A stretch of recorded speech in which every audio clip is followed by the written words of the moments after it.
On the spectrum of football signings, there are those that were destined to happen, like Kylian Mbappe joining Real Madrid, and then there are those that even a supercomputer couldn't predict in thousands of simulations, like Bebe joining Manchester United. In this video, we're going to go through some of the more outlandish moves in football history that will have you convinced we're living in an alternate universe. First up is Jonathan Woodgate. Who? In 2004, Real Madrid signed the English centre-back from Newcastle United for 18 million euros. No one really understands what Madrid saw in Jonathan Woodgate. He was a decent defender, but he couldn't stay fit to save his life. He also didn't really fit the profile of the club at the time at all. This was the Galactico era. The previous 3 summers at Madrid saw the arrivals of Zidane, Ronaldo, and Beckham.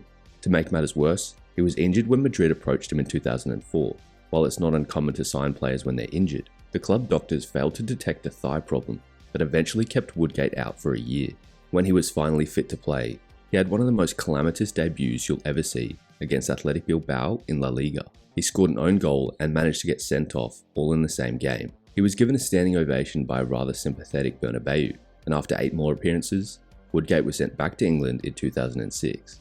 Real Madrid's bizarre recruitment strategy didn't end there, however, because in 2009, they signed a Frenchman by the name of Julian Faubert.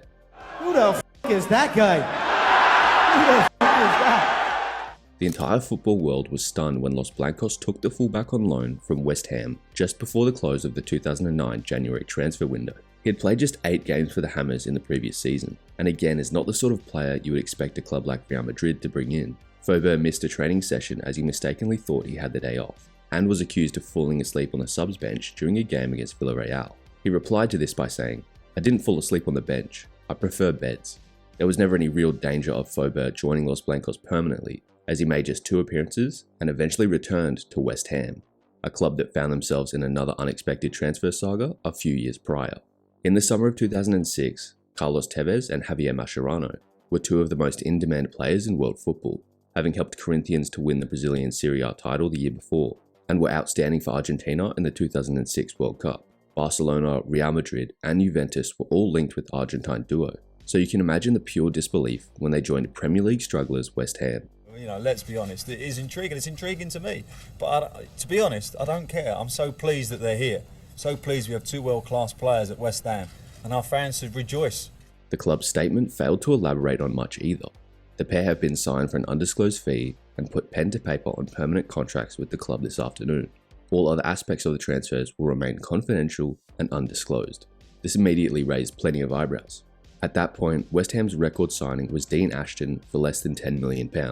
The cost of both Tevez and Mascherano would surely be much higher than that, and many wondered how on earth West Ham had raised the funds, with reports suggesting that third parties had been involved in the transfer. But somehow, both players were ultimately cleared to play for the London outfit. In time, it was discovered that both players were owned by third parties. All deals involving third-party ownership in the Premier League are strictly forbidden, so West Ham should not have been allowed to complete the transfers. The club were fined £5.5 million, but were still somehow allowed to continue fielding their star duo, and on the final day of the season, Tevez scored the goal that saw the club avoid relegation. Although I have assurances, and I made sure of that they're not going in the next window, just to make you aware, that for a year, let's enjoy them, let's enjoy their quality, and let's see where it takes us. In a wholly unsurprising development though, both Tevez and Mascherano left Upton Park that summer, with the forward moving to Manchester United and the midfielder joining Liverpool. Onto another shady deal, we have Al-Saadi Gaddafi joining Perugia on a free transfer. Al-Saadi Gaddafi is the son of former Libyan dictator Muammar Gaddafi. In a purely political move, the Italian Prime Minister electoral candidate and AC Milan owner, Silvio Berlusconi, persuaded the then Perugia president, the infamous Luciano Gauci, that signing the son of Colonel Gaddafi would be good for the country's relationship with Libya. Al-Saadi spent his time playing exclusively in his hometown, and before even making an appearance for Perugia, he tested positive for the anabolic steroid nandrolone. Even with the help of performance-enhancing drugs, Al-Saadi was still considered by everyone as a lousy footballer. With that being the case, he managed just 69 minutes of professional football with Perugia and later Udinese. Another man who gave us an unexpected transfer thanks to both Perugia and his father is Gennaro Gattuso. It's not every day that an Italian moves to Scotland, but that is what Gattuso did in the late 90s when Perugia opted to sell him to Rangers. Retelling the story of his transfer, Gattuso said, "One day, my father comes and tells me that a representative of Glasgow Rangers has come to town and has offered a contract to me. I did not want to leave and I told this to my father. He told me that the money they were offering was so much he could not even write down the total figure. He told me it was 4 times his total earnings in his lifetime. When I still said no, he said he would punch me if I did not accept it. So I signed for Rangers. It didn't take long for the Scottish food and the Scottish weather to impact his psyche. I went to Glasgow and I didn't know anyone and didn't have 2 words of English. But after 2 weeks, I looked more Scottish than a Scottish player. I trained 3 or 4 times a day. I would go to the gym for hours. I built myself up with this mentality. I knew I didn't have a great technique, but I prepared myself to mentally kill my opponent. Another man who traded Italy for somewhere much colder was Samuel Eto'o. Eto'o will most definitely go down as one of the greatest strikers to ply his trade out of Africa. He was integral to both Barcelona and Inter's Champions League winning teams. With a career as decorated as his, you'd expect nothing less than the biggest teams vying to get his signature. I mean, he'd just come off a season scoring 37 goals for Inter Milan, and he was just entering his 30s. But he wasn't a young man looking to build his character. He was a world-class player looking to cash in. So when a rather unknown Russian team came into the picture, offering to make Eto'o the highest paid footballer on the planet at the time, he was all in. The Cameroonian would be taking his talents to the Russian Republic of Dagestan to join Angie Makachkala, the home of some of the UFC's greatest fighters, now had one of the world's greatest footballers. But Eto'o didn't even live in Dagestan.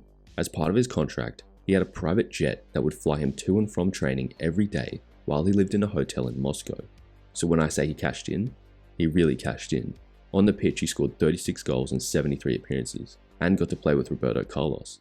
Next up is a move that would not even make sense in a FIFA career mode. Eric Maxim Choupo-Moting from Stoke City to Paris Saint-Germain.